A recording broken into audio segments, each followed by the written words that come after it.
Nestled in the Zanbarak Mountains south of Kabul lies a hidden treasure of Buddhist history, Tepe Narin. This ancient monastery, dating back to the 5th or 6th centuries, offers a rare glimpse into the spread of Buddhism in Afghanistan. Tepe Narin is a complex site featuring 1 large and 5 small stupas, individual meditation cells, and 5 chapels.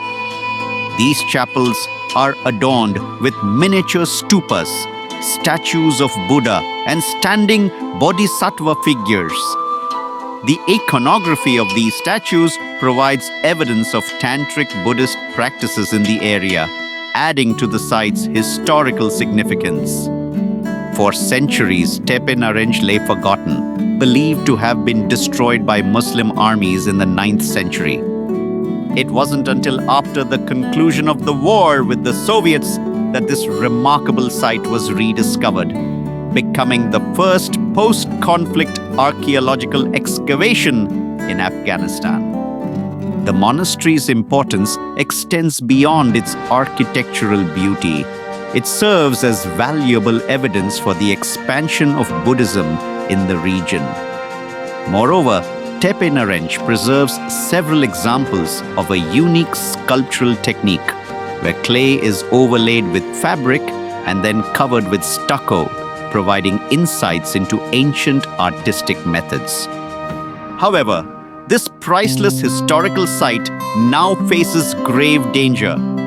The excavated portions of the monastery are exposed to erosion and harsh weather conditions, which are particularly harmful to its fragile clay sculptures and building materials. Despite efforts by the Institute of Archaeology in Kabul to implement temporary consolidation measures for the in-situ sculpture and wall tops, the site remains highly vulnerable to the elements. The situation is dire. Experts estimate that without proper protection, Tepe Narin may not survive more than 2 years. The ongoing conflict in the Kabul area further complicates conservation efforts, making fieldwork extremely challenging and often dangerous for archaeologists and conservationists.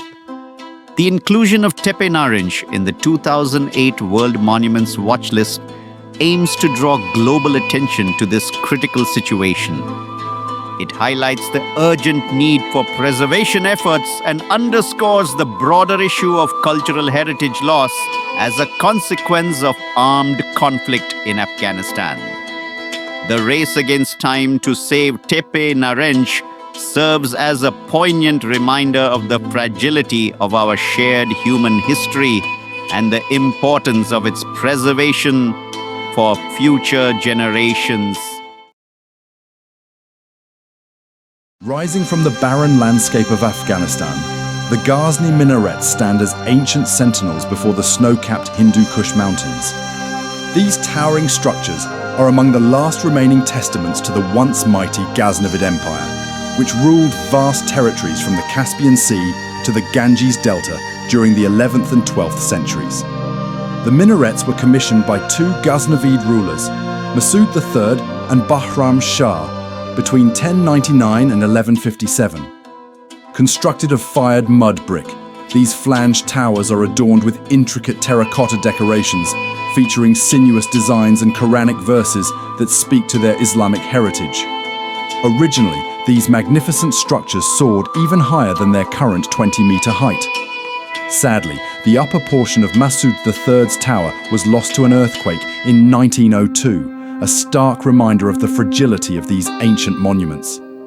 Today, while the minarets remain structurally sound, their elaborate terracotta decorations and Quranic inscriptions face rapid deterioration. Exposure to harsh weather conditions, including rain and snow, has accelerated this decay. Past conservation efforts, such as the installation of sheet metal roofs in the 1960s, have provided some protection. However, continuous war and civil unrest over the past 2 centuries have hindered regular maintenance. The minarets face additional threats from their environment. Their proximity to a road exposes them to vibrations and pollution, while periodic flooding poses a constant risk. To combat these challenges, plans for new copper roofing and basic security measures have been proposed to reduce water damage and prevent vandalism. In recent years, international efforts have been made to document and preserve these invaluable historical artifacts. In 2011, architects from the United States National Park Service used laser scanning technology to create detailed architectural drawings of the minarets. This project not only provides a record of their current condition, but also serves as a valuable resource for future preservation efforts. The documentation project has also fostered educational initiatives. A trilingual exhibition featuring historic images and newly created drawings has travelled to major Afghan cities, including Kabul and Mazar-e-Sharif. Additionally, children's booklets about the Gazni Minettes have been distributed to schools and museums throughout the Ghazni province, ensuring that future generations understand the significance of this cultural heritage. The Gazni Minarets stand as silent witnesses to Afghanistan's rich history and artistic achievements. Their preservation is not just a matter of maintaining ancient structures, but of safeguarding a crucial link to the past. As efforts continue to protect and study these remarkable monuments, they serve as a powerful reminder of the enduring importance of cultural heritage in the face of political instability and the passage of time. In March 2001, the world watched in horror as the Taliban destroyed the colossal Buddhas of Bamyan in Afghanistan. These ancient statues, carved into living rock at the beginning of the 7th century, were renowned as extraordinary examples of Gandharan sculpture. The Bamyan Valley, where these statues stood, holds immense historical and cultural significance. Located in the central highlands of Afghanistan, it was a critical byway of the fabled Silk Road and an important pilgrimage destination. The valley boasts numerous Buddhist monastic complexes and sanctuaries, as well as fortified structures from the later Islamic period. Since 2002, conservators have undertaken emergency work at the site. They have been documenting and preserving the surviving fragments of the statues and paintings that remain in place, and protecting them as much as possible with temporary shelters. However, the site continues to face significant challenges. The surviving murals within the niches that once housed the Buddhas are deteriorating. The niches themselves are at risk of collapse due to lateral cracks in the stone caused by the blast vibrations. These cracks have worsened over time due to wind and water erosion, destabilizing the cliff face. Adding to the complexity of preservation efforts, unexploded ordnances are still occasionally found in and around the site. The question of reconstruction has sparked debate. Afghan officials have expressed interest in rebuilding the Buddha sculptures to restore the site's tourism potential. While some believe it might be possible to reassemble the smaller of the 2 Buddha figures from surviving fragments, hasty reconstruction of both statues could lead to a loss of authenticity and potentially cause further damage. Recognizing the site's importance and the threats it faces, UNESCO inscribed the Bamyan Buddhas on both its World Heritage List and List of World Heritage in Danger in 2003. The World Monuments Fund seeks to encourage continued international involvement in the long-term preservation of what remains at Bamyan. They aim to ensure that any future restoration efforts maintain the site's authenticity and adhere to best preservation practices. Recent studies have revealed new insights about the original appearance of the Bamyan Buddhas. In 2011, a team from the Technical University of Munich analyzed the rubble remains and found evidence of multiple layers of colorful paint, including pink, orange, pale blue, and white. Currently, the focus at Bamyan is not on reconstructing the statues, but on stabilizing the niches and preparing a modest open-air museum at the site. This approach aims to preserve what remains of this extraordinary cultural landscape while respecting its complex history and ensuring its survival for future generations.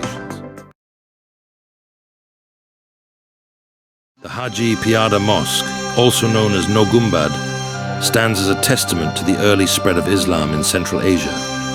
Built in the second half of the 9th century, it is the oldest known Islamic building in Afghanistan and one of the earliest structures in the entire Eastern Islamic world. Located in Balkh, northern Afghanistan, this modest yet architecturally rich religious structure measures 20 by 20 meters. The mosque originally featured 9 cupolas, which gave rise to its alternate name, No Gumbad, meaning 9 domes. However, these brick domes have since collapsed due to the aging of materials, leaving only one of the supporting arches still standing. Despite its deterioration, the mosque retains exquisite stucco ornamentation etched into the remaining arch and piers. This decoration beautifully blends motifs from the Samanid and Abbasid styles, offering a unique glimpse into the artistic fusion of early Islamic architecture in the region. Rediscovered in the 1960s, the Haji Piyada Mosque has faced numerous challenges. Civil unrest in Afghanistan has limited research and conservation efforts for decades. The site has been made vulnerable by looting, erosion, and lack of proper maintenance, yet it holds extraordinary potential for archaeological and architectural investigation. Recognizing its significance, the World Monuments Fund included the Haji Piyada Mosque in the 2006 World Monuments Watch. This marked the beginning of the organization's first conservation field project in Afghanistan. Working in collaboration with UNESCO, other international preservation agencies, and Afghan officials, a long-term conservation plan was developed. Initial protective measures included the installation of a roof shelter to shield the structure from harsh weather. A fence was also erected to prevent illegal excavation and looting. A comprehensive structural assessment led to an emergency stabilization project for the sole remaining arch. The conservation efforts, conducted in partnership with Associazione Giovanni Secco Suardo and the Aga Khan Trust for Culture, focused on preserving the plaster decorations and stabilizing the arch. This crucial project was successfully completed in the spring of 2010. The preservation of the Haji Piyada Mosque carries immense cultural importance, especially in light of Afghanistan's recent socio-political challenges. Over the past 40 years, the country has endured Soviet invasion, Taliban rule, military occupation, and internal conflicts. In this context, safeguarding Afghan heritage becomes even more critical. The conservation of this unique mosque not only preserves a priceless piece of Islamic architectural history, but also serves to raise awareness of Afghanistan's rich cultural heritage. It stands as a beacon of hope, encouraging a new generation of conservators in the region and highlighting the enduring value of cultural preservation in the face of adversity. In the heart of Kabul, Afghanistan, lies a district that tells a story of resilience, culture, and hope. Murad Khan, nestled on the north bank of the Kabul River, is a testament to Afghanistan's rich architectural heritage and the enduring spirit of its people. This historic district traces its roots back to the early 18th century, when King Ahmad Shah Durrani granted the land to members of his court from the Kizilbash ethnic group. Over time, Murad Khan flourished, becoming a vibrant community known for its beautiful buildings, adorned with intricate wood carvings and plaster decorations. However, the district's journey has not been without challenges. The late 20th century brought waves of destruction to Murad Khan. First, a Soviet-inspired master plan in 1975 threatened its existence.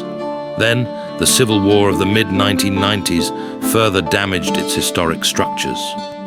The ongoing conflict in Afghanistan continues to put the remaining buildings at risk.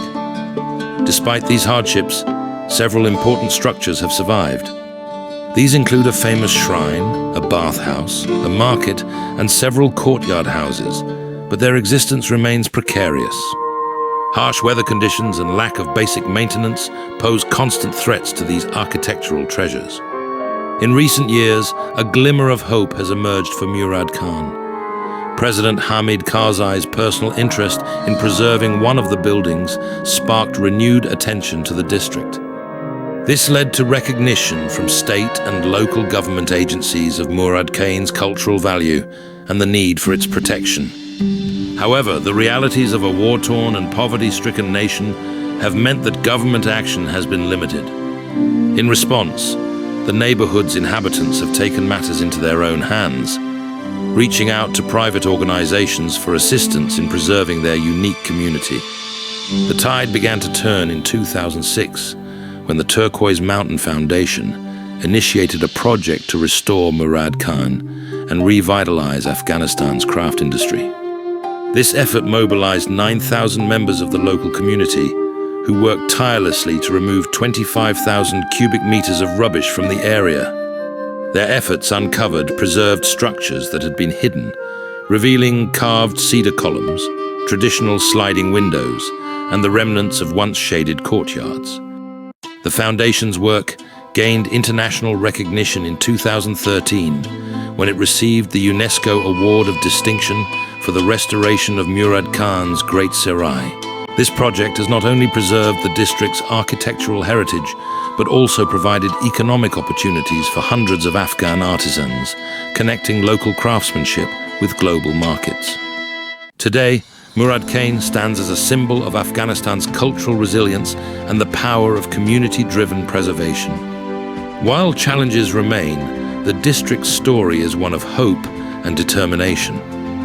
As efforts continue to safeguard this unique piece of Afghan heritage, Murad Khan serves as a reminder of the importance of preserving our shared cultural history for future generations. The old city of Herat, nestled in western Afghanistan, stands as a testament to resilience and cultural richness. This ancient urban center has weathered centuries of conquest, destruction, and rebirth, emerging as a unique blend of diverse architectural influences. Herat's strategic location along the Silk Road made it a coveted prize for numerous conquerors. In 330 BC, Alexander the Great occupied the city, infusing it with Greek elements. Centuries later, the Mongols under Genghis Khan unleashed their fury upon Herat, destroying it twice in 1221 and 1383 AD. Yet, like a phoenix rising from the ashes, Herat was reborn in the 15th century as the resplendent capital of the Timurid Empire in Central Asia. At its core, Herat embodies the essence of a traditional Islamic urban center.